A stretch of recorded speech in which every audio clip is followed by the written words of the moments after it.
여러분 반갑습니다. 이제 2021년도 주택관리사 시험 대비 주택관리 강의법규 100서 특강 강의를 진행하겠습니다. 오늘 총 강의는 7강으로 걸쳐서 진행될 것이고 100문제를 같이 함께 나올 만한 것을 예상 문제를 풀어볼 것입니다. 그렇다면 한 강당 약 14문제 정도씩 풀게 되겠네요. 그렇게 중심해서 풀게 되겠습니다. 원칙적으로 강의 한 강당 40분 정도를 갖다 배정했습니다. 한꺼번에 오늘 7강 하기 때문에 굉장히 길죠. 그렇기 때문에 40분씩 이렇게 강의를 하는 것을 원칙으로 하겠습니다. 조금 길어질 수도 있고 조금 짧아질 수도 있습니다. 먼저 제1강입니다. 제1강 들어가겠습니다. 먼저 건축법부터 보겠습니다. 건축법상 건축 허가 대상물을 건축하려는 자가 허가권자의 사전 결정 통지를 받은 경우 그 허가를 받은 것으로 볼 수 있는 것만 모두 그런 것입니다. 자, 이전에도 한번 비슷한 걸 갖다가 모의사 같은 거 낸 적이 있는데 동의모의사 보면은 일단은 사전 결정이란 뭐냐? 사전 결정이라는 것은 허가 대상에 대해서 미리 그 건축하는 자가 되는가 안 되는가 물어보는 것이죠. 누구한테 물어보냐? 허가권자한테 물어보죠. 이렇게 허가권자한테 사전 결정 통지 받으면 자 일단은 사전 결정했어요. 며칠 내에 통지해 주느냐? 사전 결정했으면 며칠 내에 통지하냐면 7일 내에 통지하도록 되어 있습니다. 7일. 꼭 이 문제만 보는 것이 아니라 같이 여러 가지 보게 되죠. 7일 내에 통지하게 됩니다. 이렇게 7일 내에 통지하게 되고 어쨌든 이게 통지가 되면 몇 가지가 의제되느냐? 모두 거기 4가지가 의제됩니다. 4가지가 의제되겠다. 의제됩니다. 이 사전 결정은 꼭 해야 되는 겁니까? 아닙니다. 임의적입니다. 사전 결정을 신청할 수 있다 됩니다. 사전 결정 신청할 수 있다 됩니다. 그런데 이렇게 4가지가 의제되려면 시험지에 나온 것인데 중개사, 관리사, 감정평가사 다 잘 나왔습니다. 이 문제가 많이 나왔습니다. 최근에. 그렇다면 이 의제가 되려면 미리 관계 행정기관자가 협의를 해야 됩니다.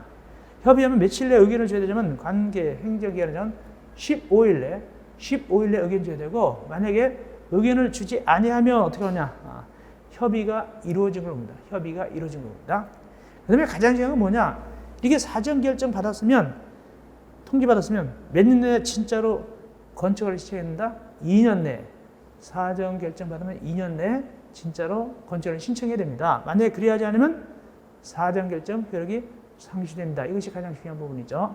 여기 4가지가 또한 가장 중요하죠. 제일 많이 나왔습니다. 자, 그럼 의제사항이 아닌 겁니다. 허가받은 것으로 볼 수 있는 것만 모든 그런 것. 즉, 의제사항 4가지 중에서 들어가는 걸 골라라. 의제사항 4가지가 뭐가 있냐면 잘 아다시피 개발행위가 산지 전용, 농지 전용, 또 하나 뭐다? 하천 전용 4가지가 있죠. 자, 그러면 하나하나 보겠습니다. 국토법상 개발행위가 들어있죠. 개발행위가 들어있고 니은 보면은 도시지역 안에서의 보존산에 대한 산지 일시 사용허가. 산지 일시 사용 같은 거는 보존산지, 그러니까 산지 전용, 산지 일시 사용허가 등등은 보존산지에서만 하는데 그것도 도시지역만 됩니다. 도시지역만 됩니다. 보존산지에서의 산지 일시 사용허가, 뭐 산지 전용 등등은 보존산지에는 도시지역만 됩니다. 다음, 그래서 니은은 맞고. 근데 디귿 보니까 도시역이 아니네. 산지관리법에 의해서 산지 전용하는 건데 허가된 신고는 어느 지역만 한다고요? 도시지역만 되는데 거기 농림지역이 나왔죠. 농림지역 안 된다. 농림지역, 관리지역, 자연환경보전지역은 해당되지 않습니다. 보존산지에 대해서는 도시지역 안에만 의제가 됩니다. 그래서 디귿은 탈락이다. 리을, 농지전허가 들어있죠. 농지전허가 들어있고 그 다음에 하나 뭐가 남았습니까? 하천 전용. 하천 전용이 나왔고 충분히 또 나올 수 있고 나온 적도 있고 많이 나옵니다. 꼭 아시기 바랍니다. 중요한 거니까 해놨죠. 그래서 답은 몇 번이냐 하니까 2번 디귿 빠지고 기역, 니은, 리을 2번이 되겠습니다. 이어서 건축법상 건축협정에 관한 설명으로 옳은 것은 자 요거 건축협정 요즘 떠오르는 문제라고 그랬죠. 건축협정이 좀 떠오르는 문제다. 아주 중요한 문제죠.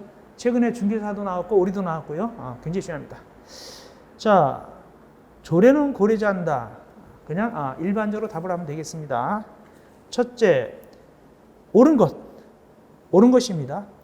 해당 지역의 토지 또는 시장권자가 전원 합의하면 건축물의 소유자가 반대한 경우도 협정을 체결할 수 있다. 안 되죠. 토지, 그다음에 지상권자, 건축물 소유자 다 동의받아야 되죠. 그래서 건축물 소유자가 반대하면 안 됩니다. 셋 다 전원합니다. 셋 다 전원합니다. 즉 건축물의 소유자, 토지 소유자, 지상권자. 그러므로 1번은 틀렸고 2번 건축협정 체결 대상 토지가 둘 이상 시군에 걸쳐 있다. 이때는 관할 시도사에게 협정의 인가를 받아야 된다.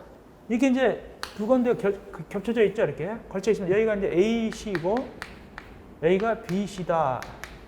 이럴 때는 C 어디에다가 해야 되느냐? 토지가 과반에 속하는 점 B시장한테 합니다. 그래서 토지가 과반 속하는데 여기 B시장한테 신청해야 되는 것이 시도사한테 인가받는 건 아니에요. 그래서 원래 협정 인가받습니다. 근데 이건 누구한테 인가받는다? 토지의 과반에 속하는 건축협정 인가권자한테, 토지의 과반에 속하는 건축협정 인가권자한테 인가받습니다. 인가권자한테 인가받습니다. 그러므로 시도자는 아니고 2번 틀렸네요. 세 번째, 협정 체결자는 인가받은 건축협정을 변경하려면 협정 체결자 과반수 동의받아서 협정 인가권자에게 신고해야 된다. 자, 한번 인가받았죠? 인가권자한테. 이제 그러면 어떻게 한다? 이제는 변경하고 싶어요. 고치고 싶단 말이죠. 그때는 어떻게 하느냐? 거기 과반수 동의받아서 인가권자에 신고한다고 되어 있죠. 인가권자에 신고한다. 일단은 인가받습니다. 3번에 틀린 건 일단 인가받고 협정 체결자 과반수 동의 이건 없습니다. 그냥 국토교통부 령이 정하는 바에 따라 이렇게 되어 있습니다. 그래서 가장 틀린 것은 인가받는 것입니다. 변경도 인가받고, 두 번째 협정 체결자 과반수란 말은 없고 국토교통부 령이 정하는 바에 따라서 인가받는 겁니다. 그래서 틀렸고, 네 번째 폐지하는 거. 폐지할 때는 협정 체결자 과반수 동의 받아가지고 국토교통부 령이 정하는 바에 따라서 건축협정 인가권자는 인가받아야 된다라고 되어 있는데, 예, 4번이 맞군요. 답은 정답이 몇 번으로 되어 있는가 이것이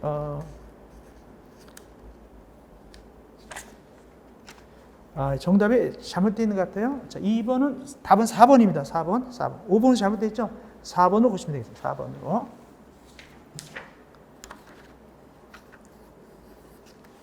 그래서 4번이 맞다. 즉 폐지할 때는 과반수입니다. 폐지할 때는 과반수가 되겠습니다.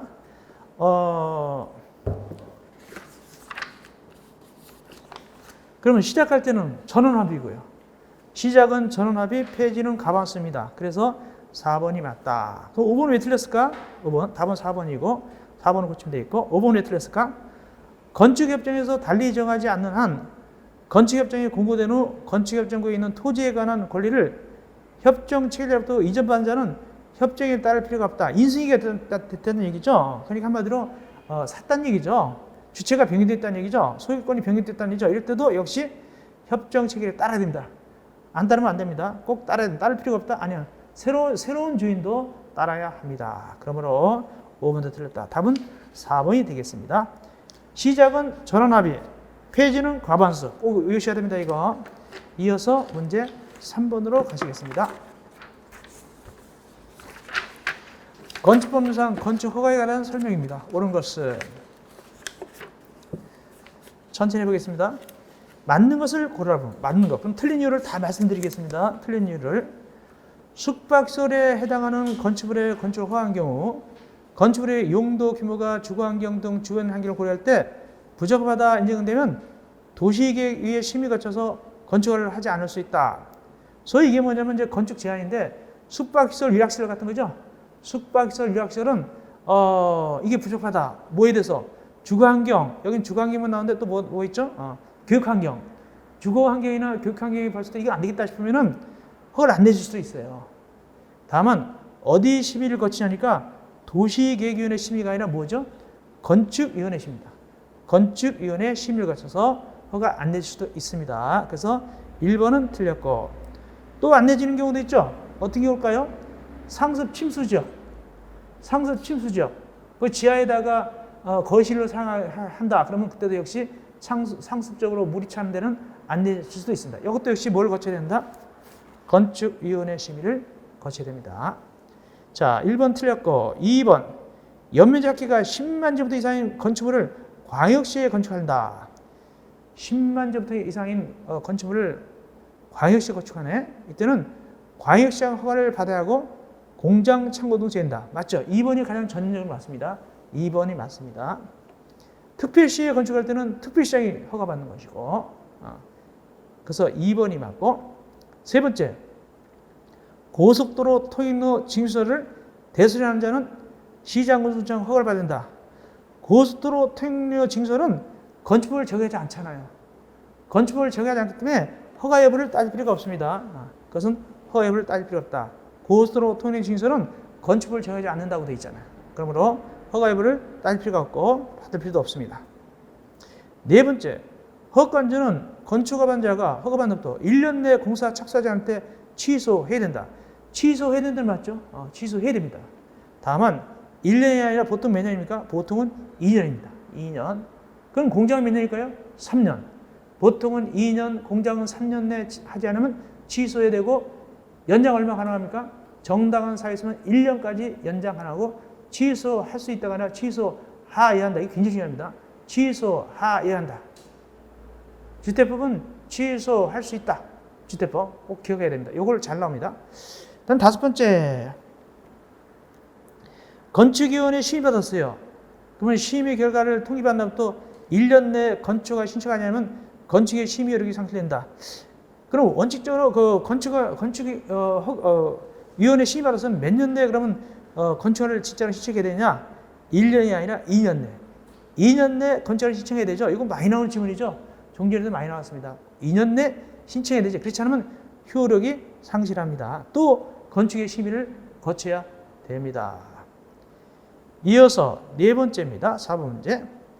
건축법률상 건축물의 높이 제한에 관한 설명이다.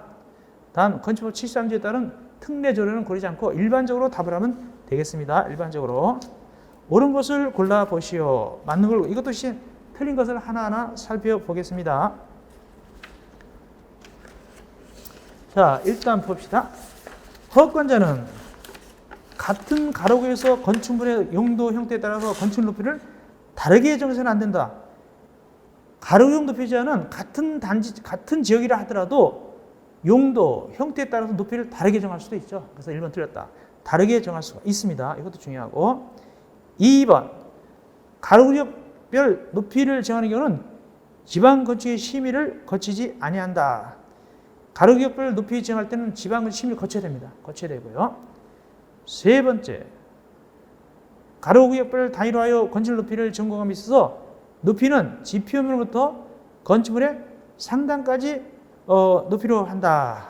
이거 좀 어려운 얘기네요. 이거 좀 약간 어려운 얘기인데, 언뜻 보면 맞는 것처럼 보이지만, 이 밑으로 뭐로 잡냐? 지표면으로부터 잡는 게 아닙니다. 가로구의 높이 정할 때, 가로구역 단위에서 높이 정할 때, 지표면을 갖다가 이 밑으로 잡는 것이 아니라, 위에는 맞아요. 상단까지 맞아요. 상단까지 맞는데, 밑에가 지표면이 아니라 그림 들어갑니다. 이겁니다. 3번 이렇게 그리면 됩니다. 이렇게 있으면 이제 가로구역이니까 바로 옆에 뭐가 있다? 여기가 도로가 있는 거예요. 여기가 도로가 있습니다. 가로구역은 옆에 도로가 있다는 뜻이죠. 이걸 높이를 정해줄 때, 이걸 X 높이를 정해줄 때, 이게 지표면 기준이 아니에요. 지표면 기준이 아닙니다. 지표면 기준이 아니라 도로의 중심선, 여기. 도로의 중심선, 도로의 가운데 요걸 기준합니다. 요걸 해가지고 이렇게 높이가 정해진다. 도로 앞에 전면도로의 중심선, 전면도로 중심선을 갖다가 시발점을 해서 올라가는 겁니다. 지표면이 아닙니다. 이건 약간 어려운 문제지만 아셔야 되겠습니다. 높이 제한에서 나온 얘기입니다. 이거. 그래서 가로구역별 높이를 정할 때는 거기 높이 시발점이 지표면이 아니라 전면도로의 중심선을 기준한다. 약간 볼록한 부분이죠. 거기서 시작합니다. 그래서 틀렸고, 네 번째, 가로구역별 건축물 높이를 정공할 때는 해당 가로구역이 접하는 도로 너비를 고려해야 된다. 맞습니다. 답은 4번인데 이런 얘기죠. 이 너비가 아무래도 좀 이게 y 같으면 이 y가 넓으면 넓을수록 이게 좀 아무래도 높이가 올라가겠죠. 그 뜻입니다. 이 도로가 좁으면은 많이 못 올라가고 그래서 전면도로 너비를 갖다가 고려하는 겁니다. 그래서 아주 넓으면 많이 올라가죠. 답은 4번이 맞습니다. 다음 5번째. 이건 소위 말해서 공동택의 특징입니다. 공동택에 있어서 띄워주는데 일반 사업적에서 하나 대지에 2동 이상이 공동택 건축할 때는 체감권을 위해서 높이가 제한된다. 어느 지역과 어느 지역은 땅값이 비싸서 높이 제한을 적용되지 않습니까? 일반 사업적과 중위사업적. 시험 문제 주관식 나온 적 있죠?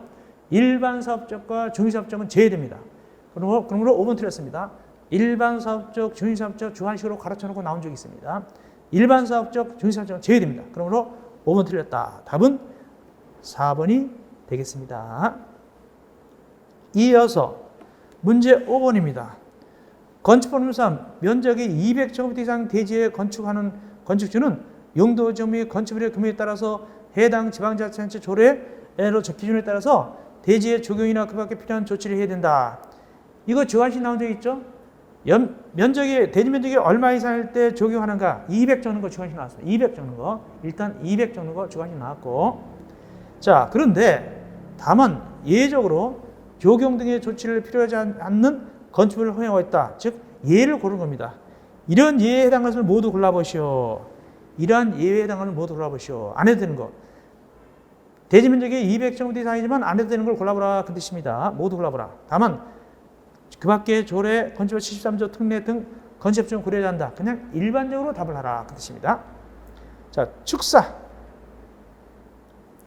축사 예의죠. 축사 예의됩니다. 축사는 적용 안 합니다. 두 번째, 녹지 지역에 건축하는 건축물. 이것도 적용 안 하죠. 녹지 지역에 건축하는 건축물도 적용하지 않습니다. 셋째, 허가대상 가설 건축물. 이것도 명단이 있습니다. 가설 건축물 중에서 허가대상 가설 건축물도 역시 적용 안 한다고 명단에 들어있어요. 다음 리을. 자, 이거 주의하셔야 돼요. 리을. 공장이 두 가지가 있죠. 공장이 하나는 뭐냐면 대지면적 기준, 하나는 연면적 기준 있죠. 대지면적, 여기는 리을은 대지면적이죠. 대지는 얼마 미만이죠? 5천 미만. 대지는 5천 미만이니까 4천, 이거 예외되겠네. 대지면적 5천 미만, 공장 4천, 오케이. 이거 예외입니다. 만약에 연면적계는 얼마죠? 공장의 연면적계는 얼마까지 봐준다? 1,500제곱미터 미만까지 봐죠. 1,500제곱미터 미만까지 봐준다. 이거 시험지 많이 나왔죠? 공장, 대지 5천 미만, 연면적계 1,500 미만. 이거 시험지 많이 나왔고. 그래서 기역, 니은, 디귿, 리을 다 되네. 기역, 니은, 디귿, 리을 다 예외가 인정되고 봐주네요. 근데 미음 봅시다. 상업적에서 건축하는 연면적계가 1,500제곱미터인 물류시설. 일단은 거기 연면적계가 1,500제곱미터 미만인 물류시설이죠. 1,500제곱미터 미만인 물류시설은 봐줍니다. 근데 1,500이죠. 1,500이죠. 안 봐줍니다. 더군다나 사업적과 주거지역은 어떻다? 1,500제곱미터 미만이라도 또 안 봐줍니다. 그러니까 미음은 전혀 안 되는 거예요. 사업적과 주거지역은 1,500 미만이라도 안 봐주는데 1,500이니까 이상이 들어가죠. 그건 더 안 봐주죠. 그래서 미음은 봐주는 것이 아닙니다. 봐주는 것이 아니다. 그래서 결국에는 기역, 니은, 디귿, 리을까지 맞고 미음은 이해가 안 된다. 물류시설은 1,500 미만까지 봐줍니다. 근데 1,500제곱미터는 미만이 안 되죠. 안 봐줍니다. 더군다나 사업적, 주거지역은 1,500 미만이라도 안 봐줍니다. 그렇게 확실하게 아시기 바랍니다. 이어서 문제 6번 가시겠습니다. 건축법률상 국토교통부 장관이 고시하는 범죄 예방 기준에 따라 건축해야 되는 건축물이 아닌 것은 단 건축법 3조에 따른 적용제한은 고려하지 않는다. 일반적으로 잘 보지 않는 문제죠. 잘 보이지 않는 문제인데 그래서 이제 특강이니까 잘 보이지 않는 문제도 특별한 문제도 넣어봤습니다. 한마디로 이제 범죄 예방 기준 누가 지정 고시한다고요? 그때 누가 기준을 정한다? 국토교통부 장관이 정합니다. 이때 이제 거기 대상이 아닌 게 뭐냐 그 뜻입니다. 대상이 뭐냐? 1번 노유자시설 들어있습니다. 노유자시설 이거 범죄방 기준에 따라서 건축합니다. 다음 오피스텔도 들어있습니다. 오피스텔도 명단에 들어있고 건축법 우리가 기본소득은 들어있습니다. 그 다음에 3번에 다중생활시설. 근데 다중생활시설이 2종이죠. 2종인 근리생활시설, 다중생활시설. 요걸 알 것은 받음잡기가 얼마 미만입니까? 다중생활시설. 옛날 말로 고시원. 500제곱미터 미만. 500제곱미터 미만. 요것도 대상입니다. 옛날 말 고시원. 그리고 여기는 없지만은 500제곱미터 이상이고 500제곱미터 이상인 다중생활시설도 대상입니다. 그러면 500제곱미터 이상은 뭘까요? 숙박시설. 숙박시설도 여기 대상입니다. 그래서 숙박시설이나 2종 근린생활시설 중에 다중생활시설은 해당됩니다. 그 다음 네 번째, 일용품을 판매하는 소매점. 이거 당연히 대상되죠. 이게 뭘까요? 입사 시 하면서 그 물건 파는 거 있죠? GS, 뭐 CNU 이런 거, 패밀리 이런 거, 소매점 이런 거, 거기만 정도득이 많이 오잖아요. 그런 거. 그것도 역시 건축해야 됩니다. 범죄방 기준에 따라서. 근데 5번에 교육연구시설하고 교육연구시설도 원래 대상입니다. 근데 괄호쳐놓고 복기 보면은 건축법 보면은 연구소하고 도서관은 제외한다 이렇게 돼 있어요. 연구소하고 도서관은 제외한다라고 명시되어 있습니다. 그래서 5번은 해당되지 않습니다. 교육연구시설 중에서 연구소 및 도서관은 제외한다. 그러므로 5번은 해당되지 않습니다. 이어서 7번입니다. 건축법상 건축법을 적용하지 않는 건축물을 모두 고른 것은 시험지 잘 나오죠. 나올 때 쉬운 문제 할 때 잘 나옵니다. 쉬운 문제 할 때 잘 나옵니다. 쉬운 문제로 잘 나옵니다. 지금까지도 나왔어요. 이런 건. 자, 건축물을 적용하지 않는다. 다 골라봐라. 비교적 쉬운 문제입니다. 기업, 문화재법에 따른 지정문화재나 임시이전문화재. 예, 요거 해당되죠. 적용하지 않죠. 기업 해당되지 않고.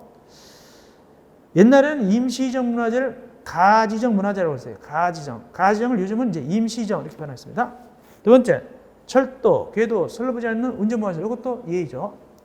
세 번째, 아까 얘기한 대로 고속도로, 통행로, 징수설. 이것도 예의죠. 네 번째, 리을. 요거 주의하시래요. 주거용 건축물 대지에 설치하는 이동이 쉬운 컨테이너를 이용한 간이창고. 이동이 쉬운 컨테이너를 이용한 간이창고 해당돼요. 그런데 주거용이 아니죠. 무슨 용도가 뭐죠? 공장용이죠. 공장용. 공장용입니다. 공장용이 되겠습니다. 공장의 용도로만 사용되는 건축물이 됩니다. 공장의 용도로만 사용되는 건축물이지 주거용 건축물은 해당되지 않습니다. 그래서 니을이 틀렸다. 컨테이너 간이창문 맞아요. 그러나 기본적으로 공장용입니다. 그래서 리을이 틀렸고, 미음, 하천법에 따른 하천 내 수문 조작실. 이것도 들어있죠? 들었습니다. 이것도. 그래서 결국 리을만 빠지고, 그렇다면 리을 빠지니까 기역, 리은, 디귿, 미음 3번이 되겠네요. 3번이 되겠습니다. 충분히 나올 수 있는 문제고 자주 등장하는 문제입니다. 쉬운 문제 나올 때 나옵니다. 이어서 8번 건축법상 다중이용 건축물에 해당하는 것은, 자, 다중이용 건축물 두 가지로 나누면 돼요. 층수로 나눈 경우 있고 용도로 나눈 경우가 있습니다. 일단 다중이용 건축물에서 층수로만 볼 때는 몇 층 이상이냐? 16층 이상. 다중이용 건축물 16층 이상. 16층 이상일 때는 굳이 용도를 따지지 않습니다. 따지지 않고, 다음 용도 따지는 경우는 이제 16층 이상이 안 될 때 용도 따진다. 그때는 여러 가지가 있습니다. 특별히 뭐를 해당된다면 동물원, 식물원은 해당 안 됩니다. 문화 및 집회에서 동물원, 식물원은 다중이용 건축물에 해당하지 않는다. 이때 용도 따지는 건 면적이 얼마냐? 용도 따질 때는 면적 따져야 됩니다. 16층 이상이 아니니까. 받음잡기가 5천 이상입니다. 받음잡기가 5천 이상일 때 다중이용 건축물이 되겠는데, 준다중은 1000제곱미터 이상이죠. 자, 해당하는 걸 골라보거라. 첫째, 종교시설이네요. 일단은 종교시설 용도는 맞습니다. 근데 받음잡기가 3000이래요. 5천 미만이네. 안 되겠네. 5천 이상 돼야 되니까. 또 7층밖에 안 되네. 혹시 3000이라 하더라도 16층 이상이면 되는 거예요. 근데 7층밖에 안 되니까 탈락입니다. 두 번째, 문화 및 집회시설인데 받음잡기가 5천. 오, 합격이네. 5천이니까 합격이죠. 10층은 필요 없어요. 왜? 5천 됐으니까 16층일 필요가 없죠. 하나만 되면 되니까. 그런데 안타깝게 끝에 누가 들어있다? 식물원이네. 이건 탈락. 동물원과 식물원은 탈락입니다. 세 번째, 숙박시설입니다. 숙박시설 들어있습니다. 그래서 여기 이 숙박시설은 어떤 숙박시설에 해당하냐면 관광 숙박시설에 해당합니다. 관광 숙박시설. 관광 숙박시설이니까 끝에 보니까 관광 호텔 나오죠? 그렇게 되는 거예요. 관광 숙박시설에 해당하는데 가만히 보니까 받음잡기가 4천이네? 탈락하려고 그러는데 받음잡기가 4천이니까 탈락해야 되는데 옆에 층수가 16층이네. 합격. 16층 이상. 그래서 답은 3번이 되겠습니다. 답은 3번. 답은 3번이 다중 이용에 들어갑니다. 그럼 4번은 왜 탈락됐을까? 4번은 교육연구시설 중 받음잡기가 5천 제곱미터인 15층의 연구소, 교육연구시설은 일단은 용도에 들어있지 않아요. 5천 하더라도 들어있지 않습니다. 5천짜리는 들어있지 않습니다. 교육연구시설은. 그러면 16층 이상은 될 텐데 15층밖에 안 되니까 이건 탈락. 교육연구시설은 용도 자체에 5천 이상 용도 자체에 들어있지 않습니다. 다음 5번 문화미술시설 용도에 들어있죠. 근데 받음잡기가 5천 됐네.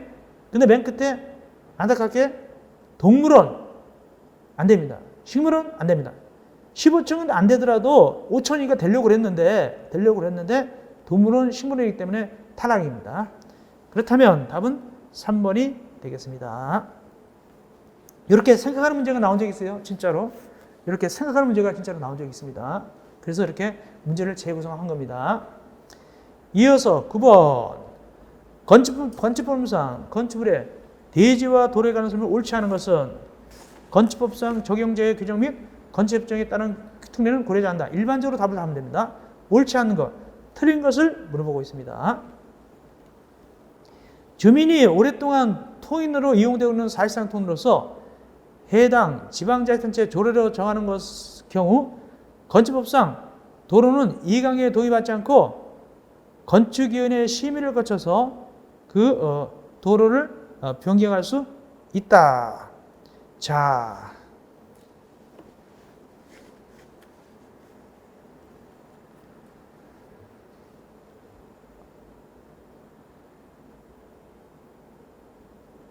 지금 옳지 않은 것을 갖다가 고른 것이죠.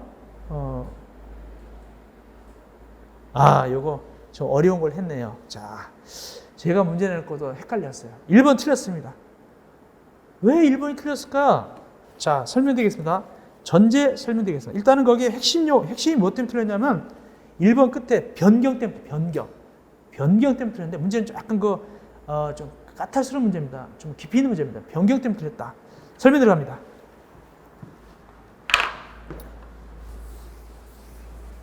도로는 세 가지 형태가 있습니다. 도로를 갖다가 하는 경우 세 가지가 있는데 뭐냐면 도로 지정, 변경, 폐지. 이렇게. 자, 지정, 변경, 폐지가 있는데 이때는 원래 뭘 받는 게 원칙이냐? 이해관계인이 동의받아야 됩니다. 이해관계인의 동의를 받는 게 원칙이에요. 동의를 꼭 받는 게 원칙인데, 근데 주의할 것은 변경과 폐지는 반드시 이해관계인이 동의받는다. 반드시 이해관계인이 동의받아야 되는데, 근데 처음 지정할 때는 이해관계인이 동의 안 받는 경우가 있습니다. 처음 지정할 때는 두 가지가 있는데, 하나는 뭐냐면은 여기 나온 대로 이미 주민들이 사실상 도로를 쓰고 있어요. 사실상 도로를 써가지고 지방자치단체 조례로 정하면 돼요.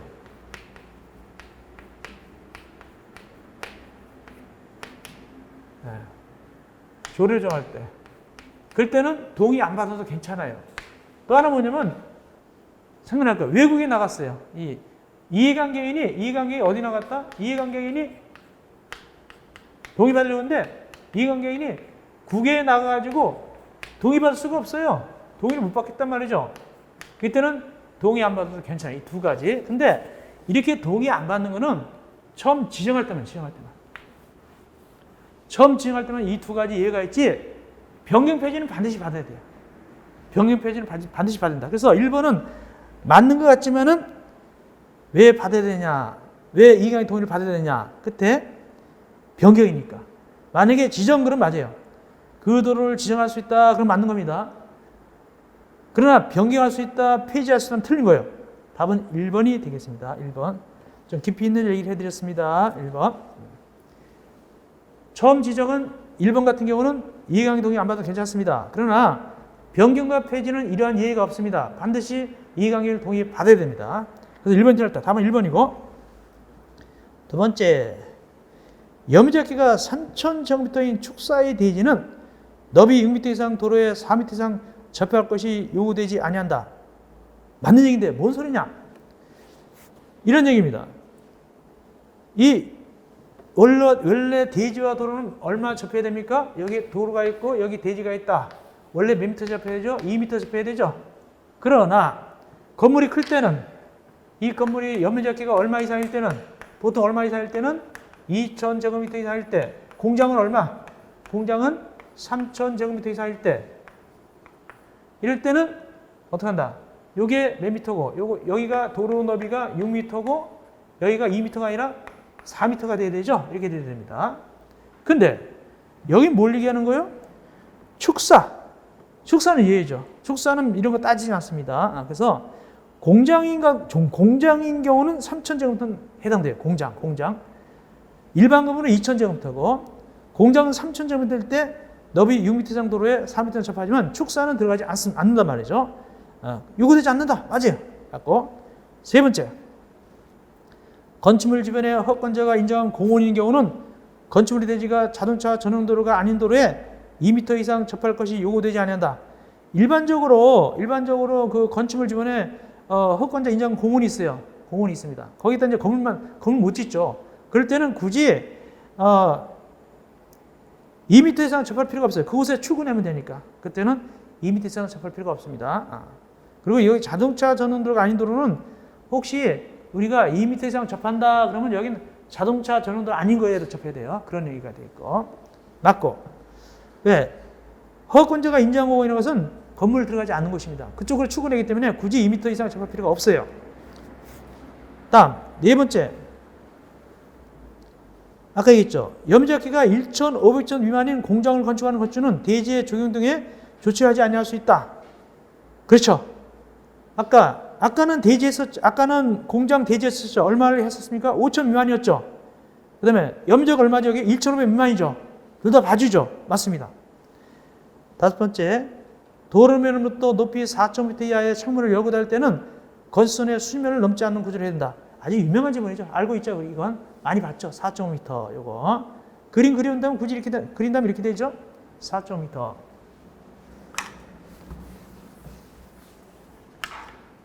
여기 이제 건물이 있고 여기 이제 도로가 있는데 여기 창문 같은 게 이렇게 있다면 건선이 수직으로 이렇게 그어져 있으면 창문을 열고 닫을 때 이렇게 튀어나오면 안 되죠. 이 튀어나오면 안 되는 것이 몇 미터 이하일 때? 4.5m 이하일 때. 뭐로부터? 도로면으로부터죠. 도로면으로부터. 지표면이 아닙니다. 도로면으로부터 이것이 4.5m 이하일 때는 열고 닫을 때 튀어나오면 안 된단 말이죠. 그런 얘기입니다. 맞고요. 1번이 틀렸습니다. 좀 어려운 문제가 되겠습니다.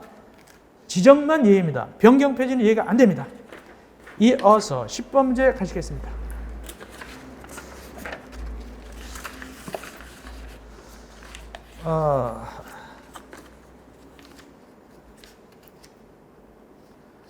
최근에 다른 시험에서 나온 걸 갖다가 약간 제가 변형시킨 겁니다. 변형시켰습니다. 봐드릴까요? 봅시다. 갑은 A도 B군의 숙박설로 사용승인 받은 바닥 면적 합계가 3,000제곱미터인 건축물의 용도를 변경하라 합니다. 건축법상 이에 관한 설명으로 틀린 것은 바닥 면적 합계가 3,000제곱미터인 건축물 용도 변경하는 겁니다. 자, 숙박설로 용도 변경하는 것이죠. 자, 먼저 숙박시설이었습니다. 숙박시설이었는데 이거를 용도 변경하는 겁니다. A도라는 것은 뭐 경상남도 이런 도고, B군은 무슨 강화군 무슨 군 이런 얘기입니다. 청도군 이런 식으로 얘기하는 겁니다. 자, 틀린 것을 골라보거라. 먼저 1번 의료시설로 용도 변경한다. 숙박시설을 의료시설로 용도변경한다. 종합 문제죠? 좀 깐깐한 문제입니다. 좀 종합 문제가 되는데 그래서 어려운 거지만 자, 용도변경. 용도변경은 누구한테 가는 겁니까? 특별자치시장, 특별자치도지사, 시장, 군수, 구치장한테 가게 되죠. 이때 용도변경은 두 가지가 있죠. 허가받는 경우 있고 신고하는 경우 두 가지가 있죠. 그렇다면 허가냐 신고냐 무엇을 적어놓고 해야 됩니까? 이걸 적어야 되죠. 자, 산, 전, 문, 영, 교, 근, 주, 기. 기는 그 밖에입니다. 이렇게 해가지고 내려갈 때는 뭐하고 신고할 것이고 올라갈 때는 허가를 받아야 될 것인데 그 뜻이죠. 자, 1번 봅시다. 의료시설이네. 의료시설을 갖다가 뭐로 한다고요? 그러니까 숙박시설을 의료시설로 한다는 얘기죠. 숙박시설을 의료시설로 한다. 숙박시설을 의료시설이 되겠습니다. 그렇다면 숙박시설은 영업시설이죠. 숙박시설은 영업시설군이 되겠죠. 숙박시설은 영업시설군이 되겠습니다.